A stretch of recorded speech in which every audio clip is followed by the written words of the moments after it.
Magandang araw mga kalingap. Ngayon po ay nandito kami papunta Calacatris at kakamustahin natin sila kasi sila po yung sa mga di nakakaalam, ito mag-asawa po isa sa scholar natin. At once day lang sila pumapasok, kada linggo kasi nga nasa AL sila nagpapasok.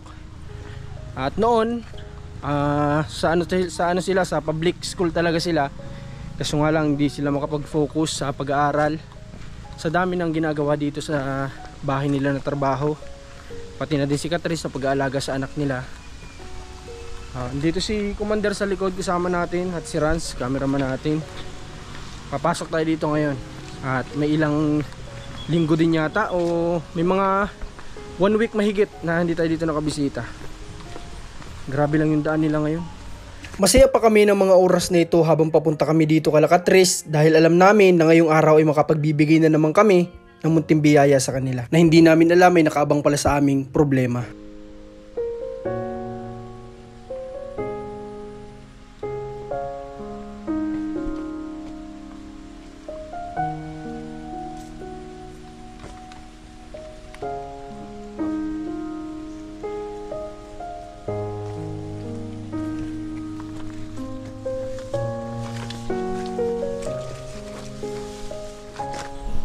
Nandito na tayo kala Catrice. Grabe, daming manok dito. Ito yung nagsisilbing alarm clock ng araw ng mga tao, sabi nila. Manok. Ay, dito pala si tatay. Yung gumagawa na ano. Ay, magandang araw po. Magandang po sila Catrice tayo. Dito pala mga hindi na kami pinapansin ng ama ni Mark, kaya dito pala ay alam na namin na may something.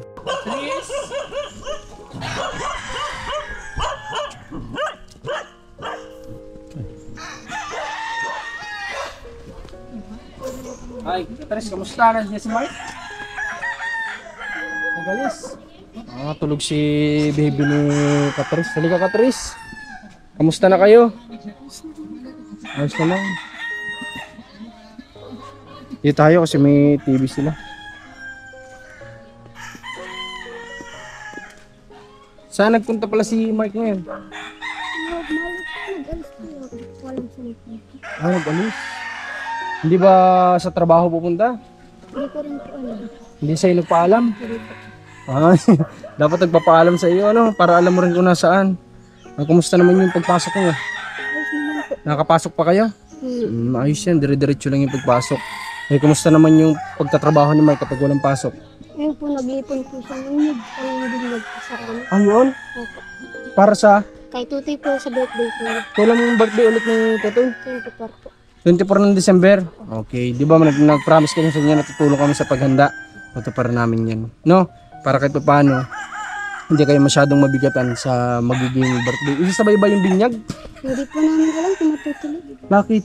Yung baboy po kasi yung mamamatay na. Mamamatay na? Yung papatayin daw po yata yung baboy na. Kakatayin na. Kasi maganda sana, Catrice, may sabay na yung binyag, ano? Yung Para isahan na lang. Yung nga rin po ang gusto ko pasok po ay yung baboy nga daw. Yung baboy yung hinahabol. May Bakit? daw po. Himamatay na ba yung baboy kaya kakatayin na? Opo, hindi po yung Hindi naman importante yung sobrang dami ng handa kapag basta ang importante mabas-basa ng ang inyong anak. Yun naman importante doon. Hindi naman sobrang importante kung ano yung handa, kung ano yung meron kayo na ihanda. Ang importante doon yung mabas-basa ng Diyos yung anak nyo para mas i-bless si baby Mark ni God, no? Pag-usapan nyo, mas maganda may isabay na kamo sana kasi kailan pa kapag malaki na. Isasabay na yung binyag. Okay, mas maganda yun, no? Total, dito naman kami, magtutulong kami sa panghanda ng kung ano yung sabot na makakaya natin ay pagtulong-tulungan natin. Ha? Okay, kamusta? Nagkaroon ba kayo ng intrams? Meron po, nagsali po siya ng basketball po. Si Mark? Sa beses lang po nanalo ng champion po, hindi po. Anong championship hindi na nanalo? Ay, ikaw, ano sinalihan mo? Wala po. Wala ka bang alam na sports? Meron po, malalakas na po yung kalaban. Pero ano ang alam mong sports? Volleyball? Wala po, Badminton? Okay, sayang din nga yung extracurricular doon na makukuha mo. Ano pang naging kwentahan mo ako, ano pa yung mga naging activities ninyo sa school? Ay, binigyan po kami ng module po. Ng module? Hindi po namin alis nagagawa. Bakit? Wala po, hirap po minsan ay. Ganun. Di ba may cellphone kayo? Pwede kayo mag-research. Eh, hindi po kami nakakalabas. Gawa po ng maulan. Grabe kasi dito yung panahon talaga mga kalingap. Walang tigil yung pag-ulan. Kaya sila Katris nahihirapan sa, sa mga gawain nila sa module. Okay, paano yun? Kung hindi nyo magagawa, Ito baka... naman po yung model tapos face to face po. Nakakasagot naman po kami sa face to face. Kaso nga lang yung module, nahihirapan kayo. Utay-utay naman po kasi hindi po napapasa sa tamang araw po. Ay, ganun. Buti pinapayagan naman kayo kahit hindi na ipapasa sa tamang araw yun. Pwede naman daw. Pinagbibigyan naman kayo. Ano ba yun? Ano bang style ninyo sa paggagawa ng module? Yung Di ba nabanggit mo nagtutulungan kayo ni Mark? Paano yun? Dito kayo nagagawa o sa labas? dito po sa loob. Dito sa bahay nyo? Opo, di po kami doon nagagawa. Doon po sa bahay may wifi po ba? Eh dito ba? Di ba may cellphone kayo? Wala bang signal dito? Wala po signal kahit po. Ay, yun pala yung problema dito. Nabigyan nga natin sila ng cellphone. Wala naman pala ditong signal sa bahay nila. Wala. Okay. So kailangan lalabas ka pa or doon sa bahay ninyo sa kabila para lang makagawa. Grabe, ang hirap naman ang sitwasyon pala talaga nito mga kalingap. Eh ayaw naman kasi ni Mark na magpunta doon sa bahay ng magulang ni Catrice na pwede sana sila doon na magkaroon ng kahit maliit na tahanan. Di ba sa tabi nila mama mo? Gagawa na lang daw po yung garden daw po. Yun, gagawa na lang. Eh kamusta? Nakabisita ka ba sa magulang mo? Nakabisita naman po yung mga ilang araw po di just nakabisita po yun. Kung ano po, maulan nga po. Ulan. Eh kumusta ang anak nyo? May sakit pa ba? Wala na. Hindi Meron na. po sipon at ubo. Gawa saan? Ba naligo ulit sa ulan? Hindi po. Ay hindi na. Kala ko naligo ulit sa ulan. Eh Gawa ba? po siguro sa akin nagpapawalan po ako. Ay, dumididi sa iyo. Nag-breastfeed ka. Tapos nababasa ka ng ulan. Opo, pinapatagal ko naman po nagkakapinila po. Kaso lang, bakit yun? Ito yata. Iwasan mo na lang sigurong magpa-breastfeed. Mix ba yung anak mo? Dumididi ba siya sa bote? Hindi na po nadili. Breastfeed lang talaga. Ano, kumakain na? Kakain na po yung matagal. Oh, pwede naman. Kung naulanan ka, baka pwedeng na lang. Minsan po, Gatasin. pagkakadating na po, hindi po ako yung nagpapakita gawa po. Nang nahabol po agad sa akin. Gusto niya mag-breastfeed agad sa iyo. Ganito na lang siguro kapag ganun nga tama yung ginagawa mo. Pag naulanan ka, ba't nababasa ka ng ulan? Pag pauwi na po kami, halos na patak na lang po yun. Galing sa school kasi dito talaga grabe tuwing hapon, di ba? Tuwing hapon na lang, laging uulan. So inaabutan siguro sila kapag pauwi na dito, inaabutan na ng ulan. So napipilitan naman silang umuwi na kagad kasi nga may anak sila. No, Katris, tama ba ako? Okay, grabe din ang sakripisyo po nila dito. Sa pag-aaral nila makapagtapos lang. Eh, paano yan yung income ni Mark? Okay naman ba? Kumikita naman siya. Hindi pa po yun. Matagal ano po yun, mahigit sa buwan na tayo yung ipon. Mahigit isang buwan. Di pa daw po niya na ano yun, baka po may mga 20 po. Kukupra niya. Ito, sa Belarans.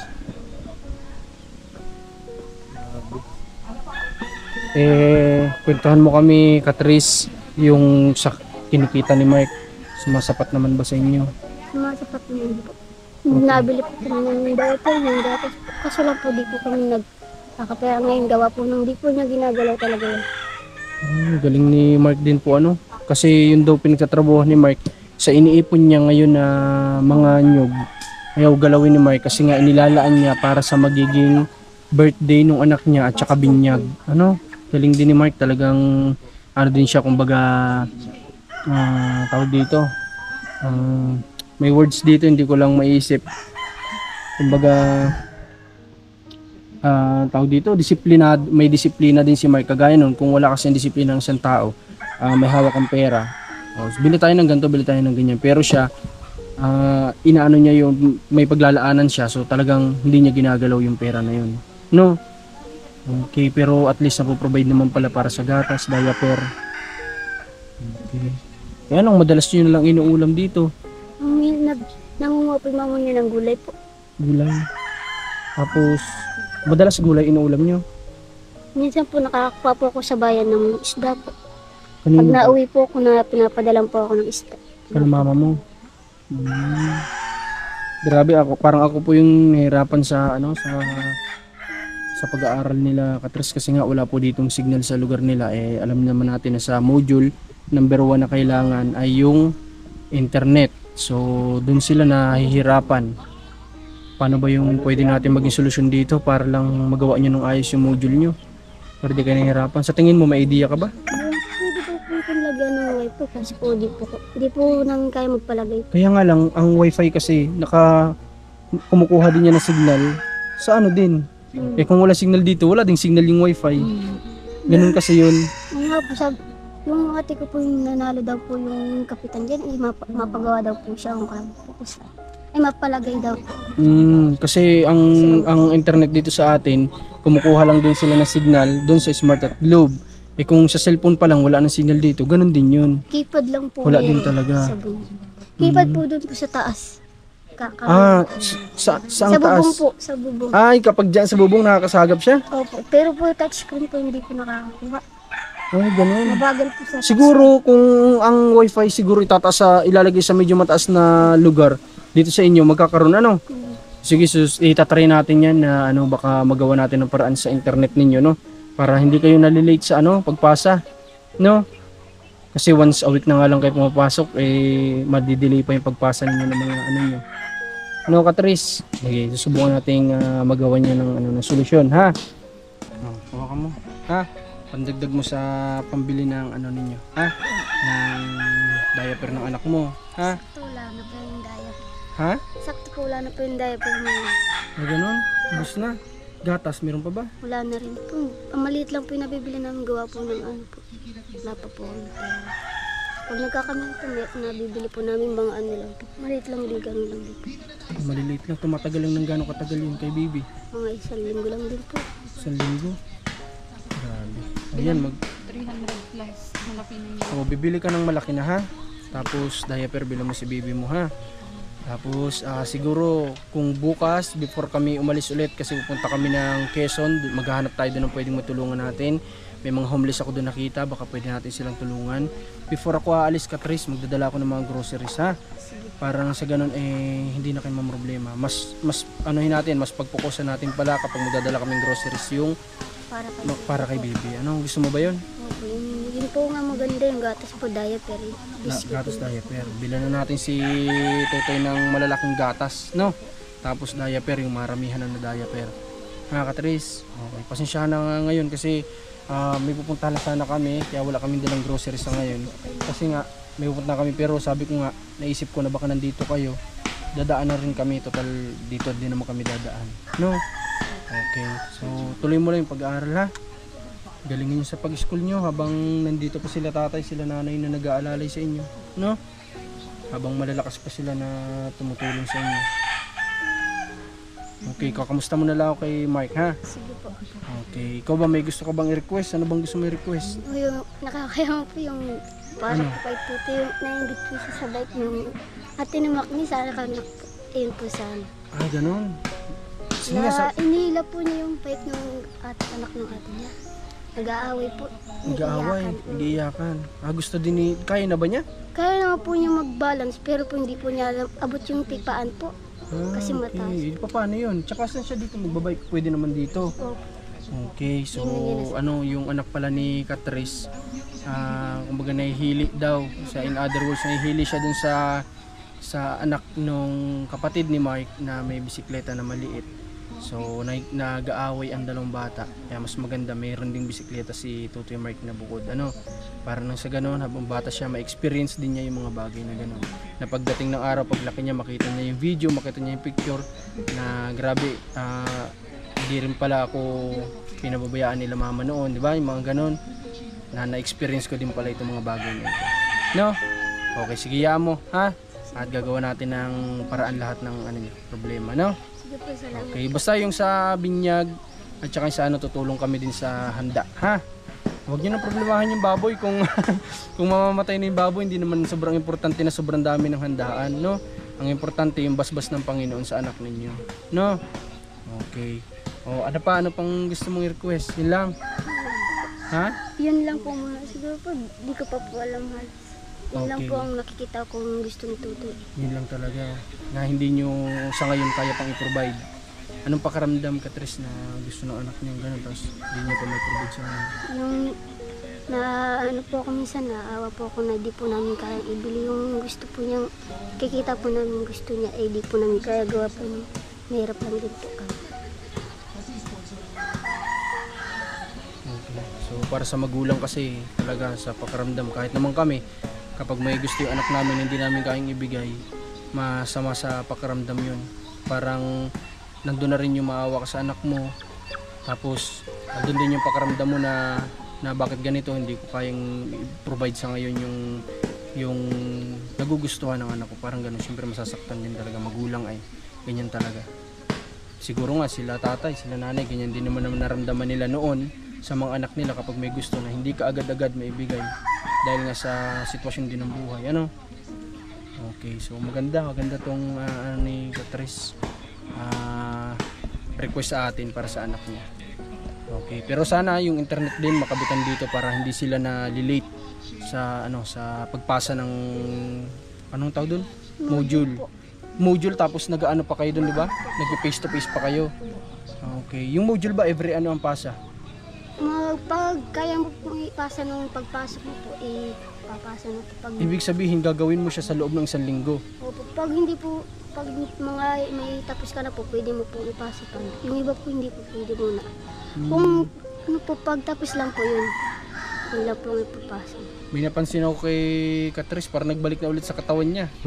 Nag-slim na ulit. Kasi nung nakaraan na pagpunta natin dito, sobrang taba na ni Catrice. Talagang lumulobo na yung mga mukha niya.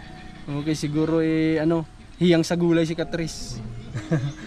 Masasarap na, masasustansya yung nakakain ni Catrice dito. Okay, so paano? Ay, gusto ko sana ipakita natin sa viewers na sumama nga kami doon sa mga ini-imbak ni Mark. Pakita natin yung tinatrabaho ni Mark. Tingnan natin mga kalingap muna bago tayo umalis yung ini-imbak dito ni Mark na mga niyog. Grabe dami oh. Nang mga oras na ito ay hindi na namin naituloy ang aming pag-vlog dahil nga tinawag kami ng tatay ni Mark at dito ay kinausap niya kami patungkol sa kanilang nararamdaman sa tuwing makakabasa daw sila ng mga comment na patungkol sa kanila. At pati na rin ng kanyang ate ay nagsalita na rin dito at siya'y nakausap namin at pinatitigil na nga nila kami sa pagtulong kala Catrice. Hindi man nakunan ng aming kamera ang aming pag-uusap dahil mas minabuti namin na walang kamera ang aming pag-uusap ng personal. At dito nga ay baka sa mukha ni Catrice ang lungkot sa kanyang mga muka dahil sa pagpapatigil sa amin ng kanyang ate at ng kanyang tatay. Ganun pa man ay nalungkot kami dahil sa gustong-gusto namin silang matulungan sa kanilang pag-aaral. Ngunit ganito nga ang nangyari at irerespeto na lang natin ang kanilang desisyon. Dahil nga sa hindi sila sanay sa mga nababasa nila sa comment patungkol sa kanila. Ganun pa man ay nagpapasalamat ako sa lahat na nagmahal sa mag-asawang 13 anyos. Hindi ko naman sila masisisi dahil sila may edad na at medyo sensitibo na sila. Ngunit ito na po ang huli, mapapanood nyo po sila. At hindi rin naman namin kayang kontrolin kung ano man ang opinyon na ibinibigay ng mga manonood sa bawat pamilya na ibinavlog natin. Muli po, maraming salamat sa inyong lahat.